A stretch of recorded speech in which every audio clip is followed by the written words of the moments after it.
A married woman who complains that her husband doesn't satisfy her in bed. The question is, how do a child tell that her mother's food is not sweet if the child is not trained eating outside? How can a child know that her mother's food is not sweet if the child is not trained going outside to eat? The problem we have today in Africa is that young ladies are violated by numerous men before they get married.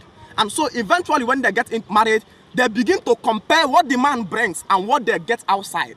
They begin to compare the strength and the size of what the man gives to what they receive outside. And now they begin to cry for insatisfaction.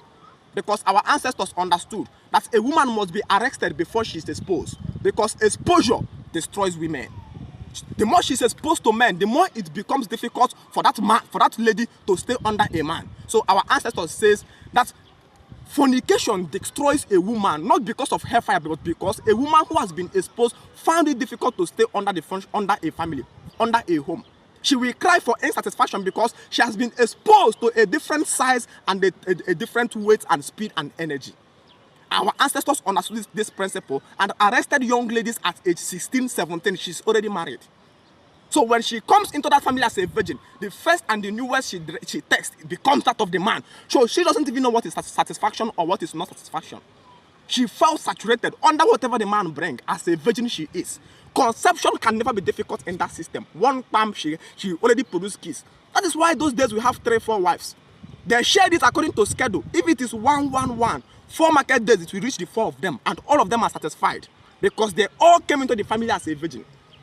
So today the white man truncated that family system and allow a young lady to come to age 25, 26, 27 when that young lady must have met more than 10, 18 men. When you now bring the young lady inside your house, instead of accepting what you give, she now begin to judge you.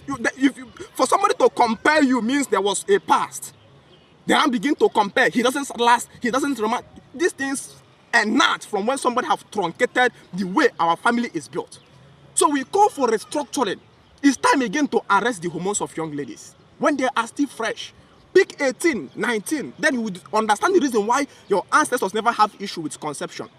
15, 16, 17. So that at that point that their hormones is still coming up, they can give birth as many as you want without any IVF or praying for a child. Thus one time they are pregnant and they will never cry of insatisfaction. Because a child that does not, when we are growing up, we are told that okay? Nobody says his own mother's food is not sweet because you are not trained to go outside, eating outside anyhow. So whatever your child gives becomes necessary. The moment your woman begins to complain that you are not satisfying her, it means the woman has been overexposed before she comes into your compound. A man doesn't owe you satisfaction. What a man owes you is to give you a child. There is nothing on earth that satisfies a woman. If you like, kill yourself upon her. The best way to satisfy a woman is to make her pregnant.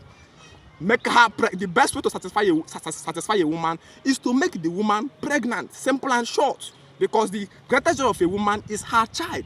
Give her a child and have peace of mind to plan as a family. Don't ever take the risk of going to satisfy a woman. Even if you die, she will not be satisfied. Because our ancestors understood the principle of avoiding problem. The white man came to solve problems. So today, a man is going to watch 10 movies, read 10 books on how to satisfy a woman, and the woman is still crying of insatisfaction because she was a